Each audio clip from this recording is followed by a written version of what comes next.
송구영신 예배 때 원래 이제 보기 위한 영상인데요. 거꾸로 하는 거죠. 네, 한번 우리는 어떤 열매를 맺고 있는가, 우리는 어떤 것을 심었는가, 그리고 한 해를 마무리하면서 우리가 그 열매를 보고 있는가, 이렇게 거꾸로 한번. 그래서 항상 매년 돌아오면서 우리는 1월 첫 주에 소망을 품고 결단하죠. 네. 1월 말에 이제 2022년 12월 말에 우리는 내가 결단한 내용을 잘 지켰는가, 이렇게 돌아보게 되는 겁니다. 올 한 해도 우리가 말씀 안에서 결단하며 또 다시 한번 우리가 다짐하며 나아가는 그런 한 해가 되어지기를 원합니다. 그리고 그 안에서 우리 안에 놀랍게 하나님 안에서 열매 맺는 놀라운 역사가 임하기를 원합니다. 미국의 한 시계 공장에 도둑이 들어왔답니다. 그리고 값비싼 시계들을 이렇게 훔쳐가게 됐어요. 이것을 발견한 그 직원이 다급하게 경찰에게 신고를 했습니다. 그리고 경찰에게 이렇게 얘기했죠. 거기 경찰서죠. 오늘 새벽에 우리 회사에 도둑이 들어와 우리의 시간을 몽땅 훔쳐갔습니다. 직원은 당황했기 때문에 시계를 몽땅 훔쳐갔다고 해야 되는데 시간을 몽땅 훔쳐갔다고 이야기했습니다. 그런데 우리가 자세히 인생을 살아보면 모든 사람에게 하나님이 동일하게 동등하게 주는 것이 있어요. 이것은 부와 빈부의 어떤 차이도 없고 높고 낮음의 차이도 없이 동등하게 주어지는 것이 있습니다. 그것이 뭐냐면 시간입니다. 시간은 내가 많이 가졌다고 해서 많이 배웠다고 해서 시간을 오래 살 수 있는 것이 아니라 내가 적게 배웠어도 내가 많은 것을 갖고 있지 않아도 누구에게든지 동일하게 시간은 주어지고 있는 겁니다. 근데 중요한 것은 그럼 이 시간을 우리가 어떻게 사용하고 있느냐, 이게 중요하죠. 시간을 사용하는 사람들에게 이 시간이 자신의 인생 속에서 의미 있게 사용되어지는 건지, 아니면 우리가 이야기하는 것처럼 허송세월 보내는 것처럼 시간을 정말 낭비하고 있지는 않은지 우리가 돌아보기를 원합니다. 제가 이 설교를 이렇게 준비하면서요, 포도원의 주인이 무화과나무를 심었어요. 그리고 몇 년이 되었다고 그랬죠? 3년이 되었습니다. 네. 저는 사실 이 설교를 준비하면서 그래, 온맘교회를 하나님이 이곳에 세우신 지 3년이 되었는데 제가 한번 생각해 봤어요. 주인이 와서 너희는 지금 어떤 열매를 맺고 있는가, 이렇게 물었을 때에 우리가 하나님 앞에 뭐라고 이야기할 수 있을까? 지금 무화과나무는 잎이 무성했습니다. 여러분, 무화과나무는 참 볼 게 없다 그래요. 네, 꽃도 피는 것도 아니고 향도 없고요. 그냥 무화과나무는 열매 맺는 것 하나가 그 무화과나무가 갖는, 어떻게 보면 가장 중요한 일이에요. 근데 오늘 본문에 나온 무화과나무는 열매는 없고 잎이 무성해요. 이 주인은 3년 동안 이 무화과나무를 지켜보았습니다. 그랬다는 것은 항상 잎은 있으나 열매는 맺지 못하였다는 얘기예요. 잎은 무성한데 열매를 맺지 못한다. 멀리서 사람들이 볼 때에는 잎이 무성하기 때문에 열매가 많이 있을 거라고 생각이 들지만 막상 가까이 가서 보게 되어지면 이 나무는 열매가 없습니다.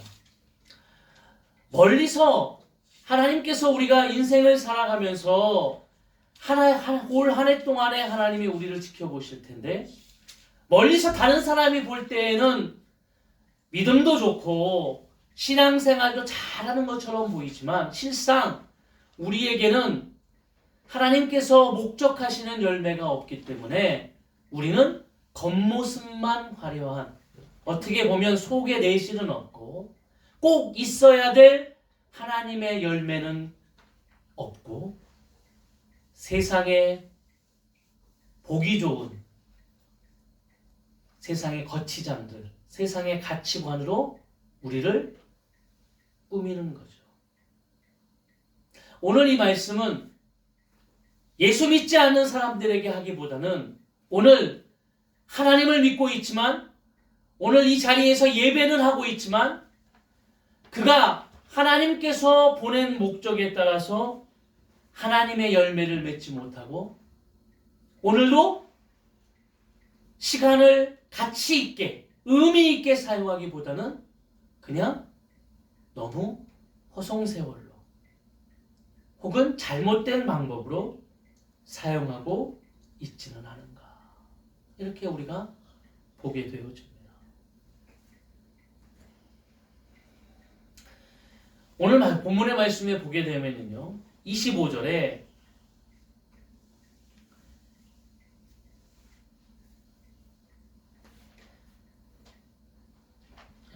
본문의 말씀이 아닙니다. 히브리서 10장 23절 25절에 이렇게 되어 있어요. 제가 한번 읽어드릴게요. 또 약속하신 이는 믿으시니 우리가 믿는 도리에 소망을 움직이지 말며 굳게 잡고 서로 돌아보아 사랑과 선행을 격려하며 모이기를 패하는 어떤 사람들의 습관과 같이 하지 말고 오직 권하여 그날이 가까움을 볼수록 더욱 그리하자, 그렇게 되어 있어요. 그래서 여기서 그날은 말세를 이야기하는 겁니다. 오늘 우리가 모이기를 힘써야 되고 우리가 모임을 통하여 하나님께 찬양과 예배를 드려야 되는 것은 믿는 자로서의 합당한 우리의 자세입니다. 꼭 우리가 해야 될 부분이에요. 그런데 많은 사람들이 코로나19 때문에 여러 가지 사정 때문에 모일 수 없는 이 상황 속에서 여러분 그거 아시나요? 성경에 보면 양과 염소가 갈리고 쭉정이와 알곡이 갈리는 것처럼 여러분 지금 2년 동안의 이 팬데믹 사건이 코로나19라는 이 상황이 알곡과 쭉정이를 가리는 아주 중요한 시간이 되었어요. 이 상황 속에서 더 하나님을 사모하고 더 하나님께 모든 것을 내어 맡기고 인격적으로 하나님께 나아가는 하나님의 자녀들이 있는가 하면 평상시에는 하나님 앞에 교회에 가게 되어지면 정말 주님 앞에 잘하는 것 같고 하나님 앞에 정말 은혜스럽게 예배하는 것 같고 그랬던 사람들이 너무나 많이 무너져 있는 모습들을 보게 되어져요. 보이기 위함이냐 아니면 진실하게 하나님 앞에 나아가기 위함이냐, 이게 중요한 거죠.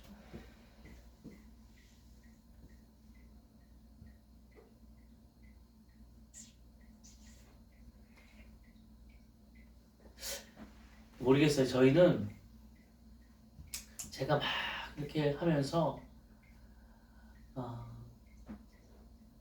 전 자다가도 어느 때 지금은 잘 안 그러는데요. 막 사역하다 보면 자면서 설교를 하거든요. 자면서 설교를 해요. 실제로 설교를 합니다. 근데 아시나요? 그대로 자고 아침에 일어나면 그 설교 하나도 생각 안 나요. 근데 자면서 설교했는데 너무 잘하는 거예요.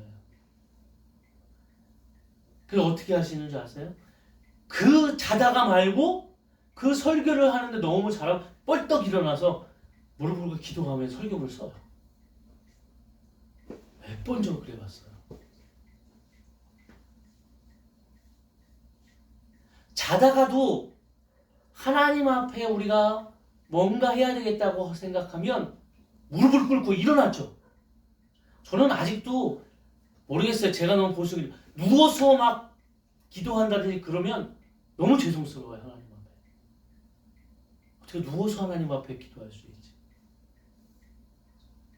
뭔가 막 할 때 우리는 막 갖추어서 못하더라도 우리 마음이 중심이 하나님이 지금 나와 함께 계시고 나를 보고 계시는데 내가 어떻게 그렇게 할 수 있을까? 내가 어떻게 하나님을 그렇게 경홀히 여길 수 있을까? 이런 생각이 항상 있어서 뭔가 조금 내가 불량한 모습으로 있으면 되게 죄송스러워요. 하나님. 이래도 되나 싶을 정도의 모습으로 하나님 이래도 되나요? 이렇게. 여러분 근데 중요한 것은 우리가 지금 이렇게 하나님 앞에 나아가서 이 말세가 오는 이 시점에 언제 하나 예수 그리스도가 이 땅에 오실지 모르나 언젠가 예수님이 오시는데 우리는 하나님 앞에 예배하는 자가 되어야 되고 모이는 자가 되어야 되고 주님의 목적에 따라서 사용되어지는 자가 되어질 줄 믿습니다. 중요한 거. 베드로전서 4장 7절에 보니까 만물의 마지막이 가까웠으니 그러므로 너희는 정신을 차리고 근신하여 기도하라. 여러분 그때 이 베드로전서를 쓸 때 베드로의 나이가 늙었을 때입니다. 나이가 많았을 때. 베드로가 인생을 살아보니까 젊었을 때도 힘이 있어서 열심히 하지만 중요한 건 마지막까지 주님이 부르시는 마지막까지 우리가 정신을 차리고 믿음을 지키고 하나님 앞에 예배하고 기도하며 가는 것이 얼마나 중요하고 복되는 것인가를 이야기하는 겁니다. 만물의 마지막이 가까웠다. 이것은 베드로가 물론 이 땅에 예수님이 재림해서 세상의 종말도 얘기하지만 개인의 종말도 얘기하는 거예요. 개인의 종말도 너희에게 올 것이다. 가까운 것이다. 언제 올지 모르나 너희는 근신하여 깨어 기도하고 예배해라. 주님 앞에 나아가라 이 말이에요.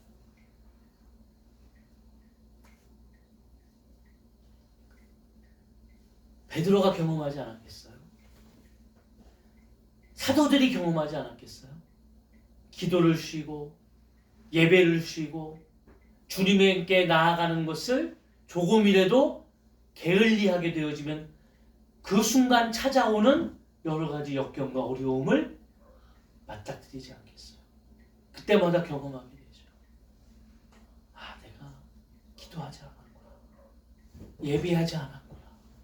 내가 주님 앞에 온전한 모습으로 나아가지 않았구나. 그래서 저는 열매를 맺기 위해 올 2022년도 한 해 동안에 예배에 성공하시고 예배에 성공하시기 위해서는 예배하는 시간 중심을 들이시고 하나님 앞에 모든 것을 내어 맡기시고 나아가시기를 주의 이름으로 축원합니다. 아멘. 세상 사람들도 제가 어느 곳에 보니까 이런 얘기 하더라고요. 어떤 것에 경중을 따지기 전에 가장 중요한 것은 뭐냐면 서로의 관계 속에서는 자세다 이렇게 얘기하더라고요. 이런 거예요. 그러니까 교통사고가 났어요.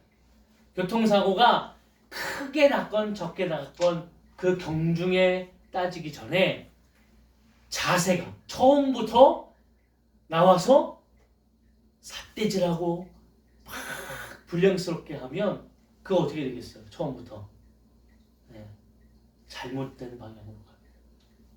그러나 작건 하든 크건 나와서 얼마나 다치셨냐고 아유 어떻게 이렇게 괜찮으시냐고 서로 정말 겸손한 자세로 나아가게 되어지면 서로 그 원만히 해결되어지는 거거든요. 네, 그리고 요즘에는 사람이 해결할 일이 별로 없어요. 제가 사고 나 보니까 그냥 보험사에서 다 해결돼요. 네. 그러니까 그 사람과 싸울 필요도 없고 뭐 그럴 일이 없더라고요. 하나님 안에서도 마찬가지예요. 예배하는 우리 자세의 모습이 얼마나 중요한가. 사람들이 자꾸 TV를 보면서 예배하게 되어지면 나도 모르게 되게 편한 모습이 되어지거든요. 처음에는 TV로 영상으로 예배할 때에도 어떻게 합니까? 양복 입고 네? 이렇게 해서 예배 드리다가 한 1년 정도 드려보세요. 어떻게 되냐면 그냥 이제 편안하게 추리닝 바지 입고 티 입고 예배하게 되고 그러다가 이렇게 앉아서 예배하다가 이제 점점 TV 보는 것처럼 어떻게 돼요? 아, 목사님 말씀이 긴데 다리 펴고 몸은 좀 눕고 네. 이런 모습들이 우리 안에 스며들게 되어지는 거예요. 그래서 예배라는 것이 우리에게 굉장히 중요함에도 불구하고 우리가 그 자세를 놓치게 되어지는 거예요. 2022년도에 예배에 성공하시기를 주의 이름으로 축원합니다. 아멘. 누가복음 13장 24절에 보니까 이런 이야기가 있어요. 좁은 문으로 들어가기를 힘쓰라. 내가 너희에게 이르노니 들어가기를 구하여도 못하는 자가 많으니라. 좁은 문으로 들어가야 된다. 여러분 넓은 문으로 가기보다는 좁은 문으로 가십시오. 왜냐하면 좁은 문으로 가야 거기는 생명의 역사가 임하게 됩니다.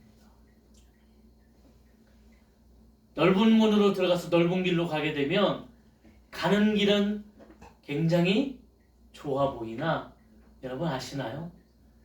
내가 보는 것은 한계가 있어요. 그 뒤에는 그 넓은 길에 수많은 악한 것의 역사와 멸망의 역사가 기다리고 있습니다. 사망의 역사가 있는 거죠. 좁은 문과 좁은 길로 가게 되어지면 거기에는 내가 볼 때 협착해서 너무 힘들 것 같으나 거기에 참된 생명과 역사가 임하게 되어집니다. 그래서 원문에 보면 힘쓰라, 힘쓰라, 들어가기를 힘쓰라 이 말의 원문에 아르고니제스터라는 이 헬라어를 썼는데 이 말은 고통을 암시하는 뜻이에요. 그러니까 쉽게 얘기하면 진력하는 것이다. 사력을 다해 최선을 다해 들어가야 된다 이 말이에요. 진력해야 된다. 그러니까 거기에는 우리가 예상한 대로 고통과 고난이 있을 수 있어요. 그러나 우리가 최선을 다해 들어가기 위해 힘쓰게 되면 그 안에 우리에게 주어지는 생명의 역사를 누리게 되어지는 겁니다. 2022년도에 여러분 좁은 문으로 가기를 원합니다. 들어가지 못하도록 여러 가지 어려움이 있을 거예요. 방해하는 여러 가지 요소들이 우리 삶 가운데 일어날 겁니다. 넓은 길로 가는 것은 간단합니다. 세상 사람들이 다 가는 길을 뒤따라가면 됩니다. 세상 사람들의 이치와 가치, 세상 사람들이 이야기하는 모습, 세상 사람들의 판단, 세상 사람들이 가지고 있는 생각대로 가면 넓은 길로 가는 겁니다. 그리고 그들이 생각하는 것처럼 그것이 상식이라고 이야기하는 것처럼 그렇게 살아간다면 우리는 그들과 함께 멸망을 우리가 그 길로 갈 수밖에 없는 겁니다. 결과적으로 그것은 죄악이고 결과적으로 그것은 구원받지 못한 백성들이 가야 될 멸망의 길이기 때문에 그렇습니다. 마태복음 5장 6절에 의에 줄이고 목마른 자는 복이 있나니 그들이 배부를 것이다. 그런데 여기서 의라는 이 단어가 원어에 디카이오신의 이런 뜻인데 이것은 내 의가 아닙니다. 하나님의 의를 얘기하는 거예요. 내가 그래서 지킬 수 없어요. 다시 말하면 내 힘으로는 그 의를 감당할 수 없는 겁니다. 근데 의에 줄이고 목마른 자는 이 의의 줄이 달한 이 말 속에 우리는 하나님을 갈망하고 열망하는 우리의 모습을 이야기하는 거예요. 하나님의 의기 때문에, 하나님의 뜻이기 때문에, 하나님의 역사이기 때문에 그것을 갈망하고 그것을 온전히 바라보는 삶. 그런 자들에게 하나님께서 주시는 놀라운 은혜와 역사가 임하게 되어지는 겁니다. 그래서 변화되어야 된다는 얘기예요. 2022년도의 두 번째로 변화의 삶을 사시기를 바랍니다. 이전까지의 우리의 모습대로 우리의 발걸음대로 살아가시기보다는 변화의 삶으로 살아가시기를 원해요. 사탄은 오늘도 우리가 변화되어져서 거룩한 삶을 살아가는데 우리가 그렇게 살아가지 못하도록 우리에게 다른 것들을 계속 심어줍니다. 가치관을 심어.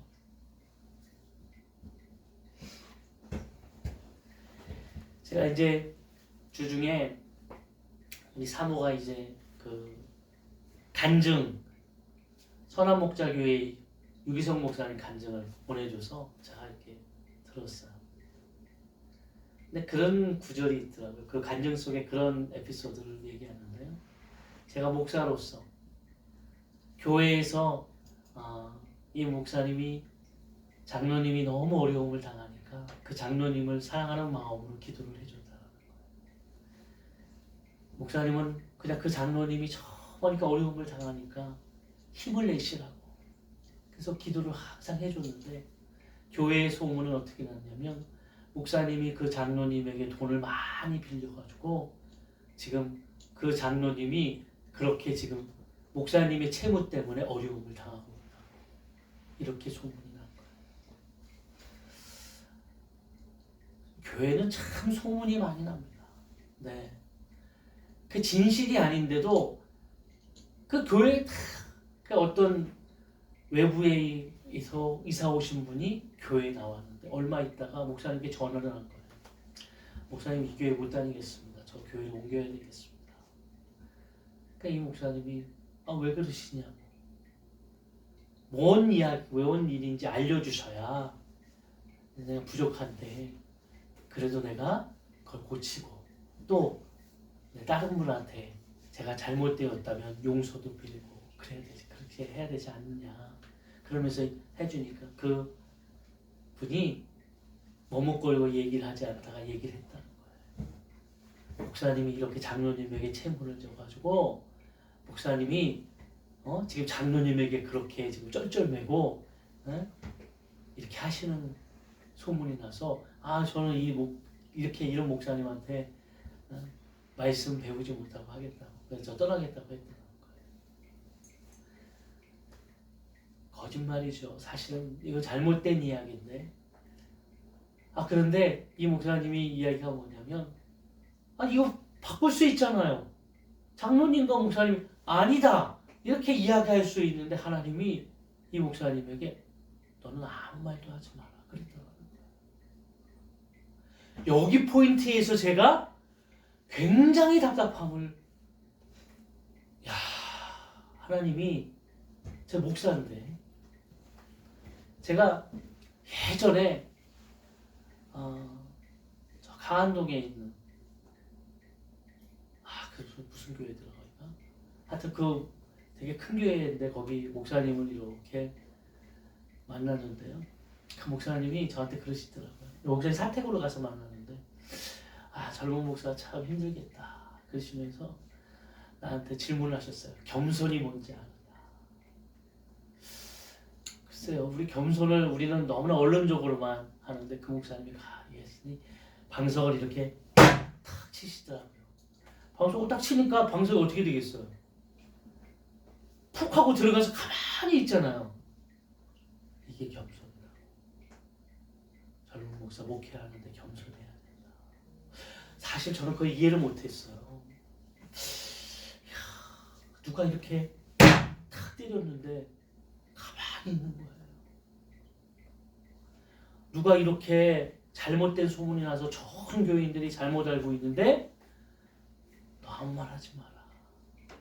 이게 겸손이고 거룩한 삶이라면, 변화되어진 삶이라면, 목사님 저도 참 얼마나 진짜 누가 생각할 때 어떻게 해서 두 번 뒤집어서 막 그러지 않겠어요?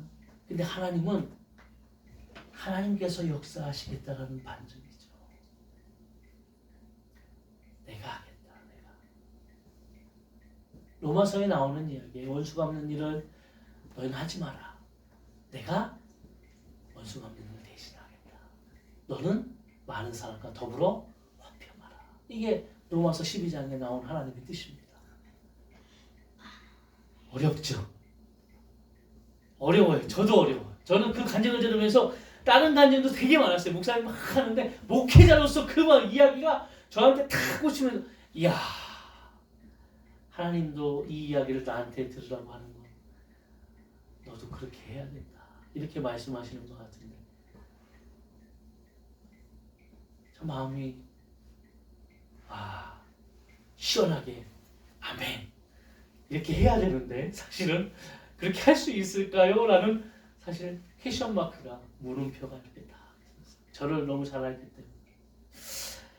그러나 우리가 인생을 살아가면서 우리가 변화되어져야 되는 것은 이렇게 내가 원해서 내 힘으로 되어지는 것이 아니라 오늘 그 변화 역사는 주체는 하나님께 있습니다.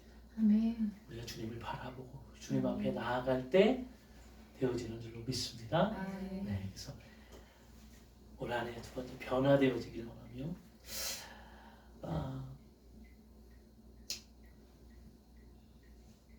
우리가 디모데후서 4장 1절 2절에 보니까 하나님 앞과 살아있는 자와 죽은 자를 심판하실 그리스도 예수 앞에서 그가 나타나실 것과 그의 나라를 두고 엄히 명하노니 너는 말씀을 전파하라. 때를 얻든지 못 얻든지 항상 힘쓰라. 말씀을 증거해야 되겠습니다. 우리가 이제 이야기하잖아요. 전도해야 되겠다. 네. 근데 사실은 우리 교회를 이렇게 보면서 야 이제 앞으로 우리 교회가 어디로 갈지 모르나 하나님 뜻 안에서 우리 교회가 나가게 되어야 되면 이제는 다른 사람들이 하나님 앞에 같이 나와서 예배할 수 있는 그런 은혜가 임해야 되겠다. 우리 이게 집에서 지금 이렇게 예배를 드리니까 사실은 조금 지금 이 상황 그런 더군다나 너무 핑계거리가 생겼잖아요. 코로나19가 참 2년 동안의 핑계거리였어요. 하나님 이렇게 보세요. 집에서 예배 드리는데 어떻게 합니까? 네?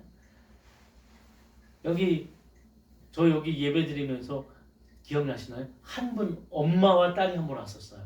그분은 어떻게 들어오셨는지 몰라요. 네. 그렇지만 다음 주부터 안 나왔잖아요. 그래서 저는 그 마음을 이해해요. 그분이 오셨을 때 얼마나 이 조그만 이 성년 이게 교회에 이렇게 다 꾸며놓은 것도 아니고 교회 사는데 이렇게 하니까 그분이 와서 예배를 드릴 수 있을까? 난 그분이 생각이 들었어요. 그러니까 이게 제 생각인데 우리는 말씀을 증거하면서 우리 생각하는 그러니까 이렇게 할 수 있을까? 그런데 때가 되고 그 하나님께서 보내주시는 역사가 있으면 채워지더라고요. 하나님의 은혜가 근데 중요한 건 내가 메신저로서의 사명을 감당해야 돼요. 복음을 증거해야지 오잖아요. 그러니까 복음을 증거하는 일을 감당해야 될 줄 믿습니다. 네. 저는 뭐 우리나라뿐만 아니고 우린 조그마하지만 좀 넓게 봤으면 좋겠어요. 네. 그래서 선교도 감당하는 교회가 됐으면 좋겠고 지금은 우리가 할 수 없지만 일본도 한번 어저께도 뭐 이렇게 목사님 보냈더니 새해 이렇게 보냈더니 또 일본의 목사님이 이렇게 보내셨더라고요. 근데 한번 같이 가셔가지고요. 선교도 좀 하고 그 일본에 있는 교회 성도들도 보면은요. 깜짝 놀라요. 우리 예슬이도 한번 방학 때 나중에 기회 되면 보냈으면 좋겠는데 4개 국어가 소통되는 곳이에요. 거기 참 희한한 교회입니다. 일단 일본어는 됩니다. 다. 목사님 일본어로 설교하시거든요. 그런데 거기 나오는 성도들이 80%가 중국의 학생들이에요. 중국어 무조건 잘해요. 중국어는 그냥 애들이 하잖아요. 근데 거기에 조선족이 있어요. 한국어를 또 잘해요. 한국말 다 통합니다. 예. 근데 대학생들이 주거든요. 영어도 해요. 그러니까 4개 국어가 거기서 소통됩니다. 저희 선교 가면은요. 재밌는 게 이제 선교 이렇게 전도 나가기 전에 기도하거든요. 그 제가 기도를 인도해요. 그럼 저는 뭘로 인도하나요? 한국말로 인도하죠. 한국말로 인도하면은요. 이 옆에서 자매가 중국말로 번역을 해요. 계속 기도하면서 제가 한 거를 막 해요. 근데 저 옆에 그날따라 사모님 목사님이 같이 참석을 했어요. 그러니까 그 사모님 목사님 옆에서 자매는 일본말로 막 그래서 기도회 하는데 여러분 보셨나요? 한국어와 중국어와 일본말이 막 야 나는 네? 여기가 어딘가 네, 그런 거예요. 네, 너무 착하고 순수하고 목사님도 그렇고 사모님도 그렇고 너무 겸손하시고요. 네, 제가 지금 안 가보셨는데 제가 말씀드리니까 모르시겠잖아요. 좀 이제 나중에 이렇게 되면 저희 교회 한번 가봤으면 좋겠어요. 가보시면 제가 왜 이렇게 이야기하는지 가보면 알아요. 가보면. 네. 네, 가보시면 네, 꼭 가보시면 아 이게 일본이 아직 다 폐쇄를 해가지고 못 가는데요. 가보시면 네. 그러니까 우리가 선교하는 이 일을 2022년도에 감당했으면 좋겠습니다. 이 일은 하나님이 가장 기뻐하시는 일이고요. 마지막에 이게 되게 중요한 건데요. 우리가 모든 것을 감당할 때 이것이 굉장히 중요해요. 베드로전서 4장 8절에 무엇보다 뜨겁게 서로 사랑할지니 사랑은 허다한 죄를 덮느니라. 중요한 것은 사랑이 있어야 되는 거예요. 아까 영상 보셨나요? 네, 마지막 남는 것이 있습니다. 그게 믿음, 소망, 사랑인데 사랑에 대해서 이야기하는 거죠. 사랑이 없이 행해지는 모든 일들은 열매가 온전히 맺어지지 않아요. 교회에서도 마찬가지입니다. 내가 사명을 감당하고 내가 그 안에서 성가대로 교사로 또 구역장으로 또 교회 섬기는 일로 이 모든 일들을 다 감당하는데 거기에 굉장히 중요하게 있어야 될 요소가 사랑입니다. 사랑. 여러분 이 사랑은 허다한 죄를 덮어요. 네. 베드로 사도가 이야기한 것처럼 사랑이 있는 곳에 조금 실수가 있고 어려움이 있어도 덮어주는 거예요. 그럴 수 있다. 그랬을 때 성장하는 거거든요.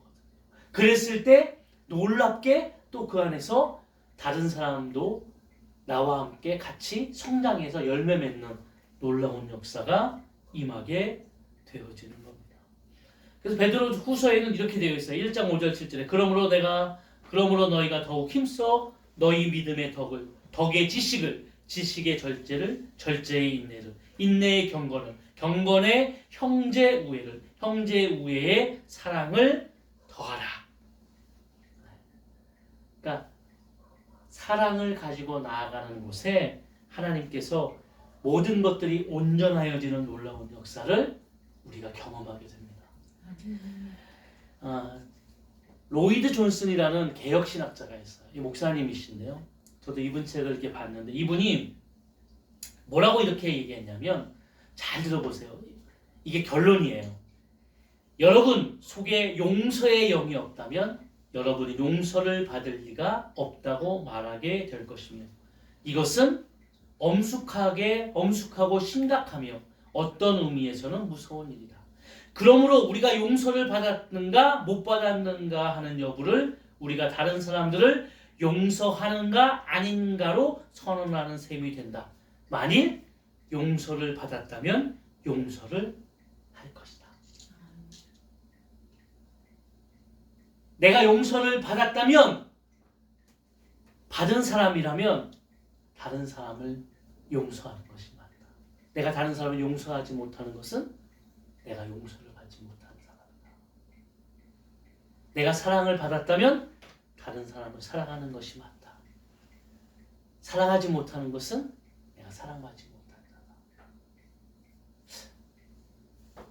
2022년도에 우리의 모든 한 해의 사역 속에 이 하나님의 풍성한 사랑과 은혜가 충만히 임하여져서 2022년도에 놀라운 열매들이 맺어지기를 축원합니다. 네. 그래서 2022년 우리가 마무리 지었을 때 정말 이 한 해 동안에 풍성한 그런 기쁜 소식들이 우리 가운데 임했으면 좋겠어요. 네. 그래서 하나님의 역사가 임했으면 좋겠습니다. 제가 어저께 이렇게 이제 새해 이야기를 이렇게 하는데요. 제가 고등부 때 가르쳤던, 제가 그 교회에 처음 부임했을 때 고1이었어요. 그런데 결혼한다고 저한테 찾아오겠다고 문자가 왔더라고요. 목사님, 저희 4월 달에 결혼해요. 제가 고등학교 너무 이상한 거예요. 고등학교 때부터 걔를 가르쳤는데 1학년부터 걔가 커가지고 이제 결혼한다고, 예? 그래서 4월 달에 결혼한다고 목사님 찾아뵙겠다고 그러는데 너무 이상한 거예요. 결혼한다고? 제가 이제 걔네들이 좀 사귄 지가 됐어요. 같이. 예. 그래서 결혼한다고 그래가지고 언제 결혼하니 제가 이렇게 농담으로 얘기했는데 진짜 결혼한다고 하니까 참 제가 양쪽 부모님들도 너무 잘 알고 두 분 다 참 양가가 참 좋으신 분들이에요. 제가 이제 교회가 우리가 좀 나가게 되면 제가 좀 우리 교회로 이끌려고 그래요. 우리 교회로 와. 근데 안 되겠다 보니까 그렇게 신앙생활에서는 안 되겠다. 우리 교회로 와. 그랬더니 온다고 하더라고요. 목사님 꼭 갈게요. 내가 옆에 둬야 너희들한테 잔소리들 좀 하고 하는데 니는 보질 못하니까 믿음 생활을 어떻게 하는지. 근데 하여튼 아름다운 가정. 네. 이게 좋은 소식이잖아요. 너무 또 하루가 기분이 좋더라고요. 네. 2022년 이런 놀라운 역사들이 우리 온맘교회 위에 모든 성도들의 삶 위에 임하여지기를, 그래서 풍성한 열매들이 맺어지기를 주의 이름으로 축원합니다. 아멘. 네. 자, 우리 결단하면서 찬양하겠습니다.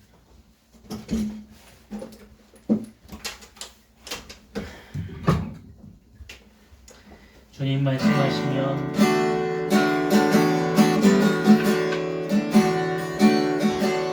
주님 말씀하시면 내가 나아가리라.